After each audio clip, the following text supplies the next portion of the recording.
jump out. Yeah, I agree. Okay, so now, what questions do you three have about sound and vibrations? Have a seat. All right, so now we got one last task for you guys. This is kind of like a test. It's not really a test. It's basically, we want to kind of see what you all learned. And so you can pick at the top. It says, in the investigation of, so you could do salt, liquid, or dropping, objects. I observed, tell me something you observed. And then draw a picture of your observation. And then down here, this shows how sound and vibration are connected because, and so I want you to fill in these blanks. I'm not sure how I'm going to do it. And you'll have to think about it a little bit. All right, where's your pencil, Keshi? You got it, good. All right, get to it. All right, so what questions do you all have for me based on what you just saw? Which one was your favorite investigation so far to teach? I don't know. I think they're sequenced really well. Like I think the salt is really obvious, and so it's like, well, I mean the ruler. I mean the lessons build on each other really well, which I think is important because the ruler is really obvious, the salt is really obvious, the liquid is less obvious, and then what we do with the last investigation is kind of turn it around. Like instead of sound causing vibration, it's more of like, well, okay, the vibration that is caused by the dropping. We add a layer, right? The vibration that gets caused by the dropping causes the sound, or if there's not very much vibration, there's not very much sound. And so it really like, they build. So I don't know that I would have a favorite. I think the totality of the sequence is key.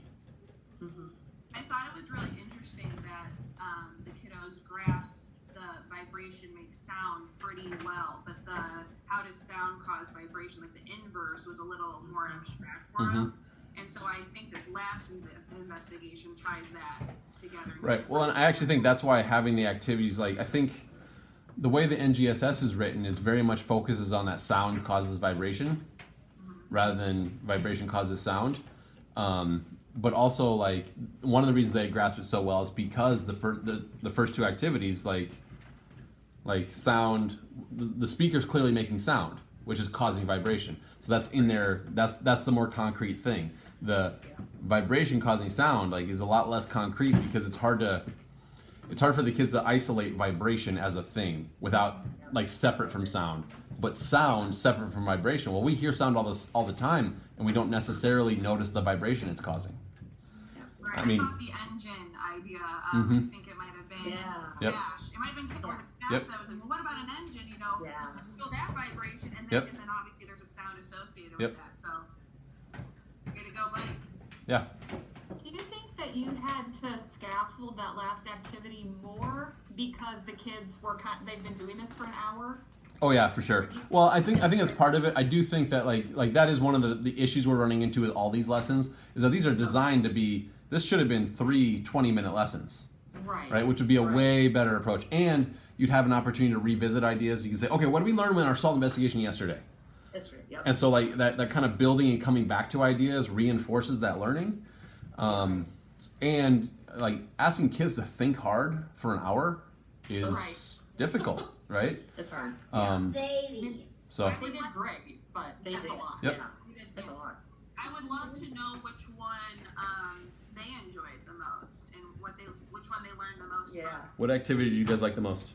I think that would be the liquid one. I really like this drop, observing like the sound and the water reactions. Okay. I'd say this one was my favorite. Okay, Cash, why the liquid one? Well, cause I like the way the water moved. I played when the speaker. Oh, When okay. you heard the speaker noise and it vibrated. Okay. And Mabel, what was your favorite? The salt. Okay, why?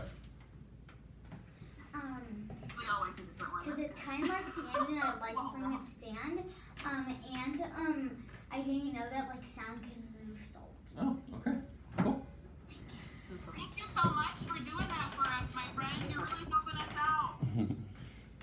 All right, what other questions do you have for me? So would you still do that last activity at all? Let the kids do the investigation, or should that totally be teacher? I'd probably let them do it on their own. Kind of depends on the materials and the kind of the dynamic of the class. Like if I feel like I can trust the class with that much water. And like notice I just use big graduated cylinders. Like most elementary teachers aren't going to have those, so the bucket idea is still a good idea. But I think in order to really kind of guide the kids' thinking, doing it as a demo afterward is going to be really important. Yeah.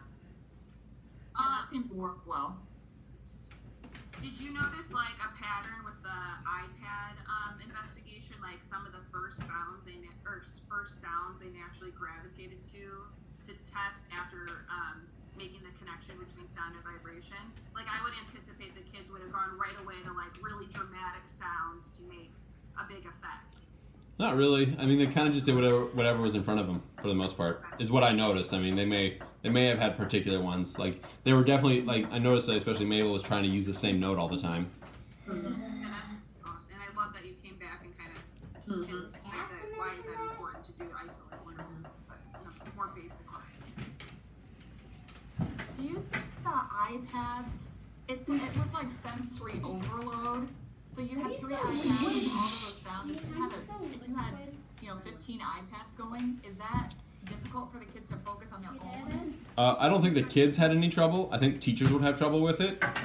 But I think teachers in general have difficulty doing inquiry because they don't have as much control as they're used to. But but the reality is that teachers need to get over that. Like this notion of having control all the time is like, I mean, you want to have control. Like one thing you want to always be able to do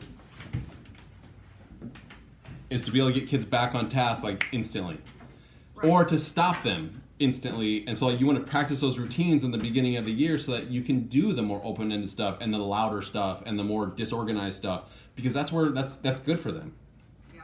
So yeah, I think the overload is the overload concern is on the teacher's part, not the kid's part. That's like our insecurity. Mm-hmm. Yeah, that's right. Because I mean, these 3 didn't have any problems at all.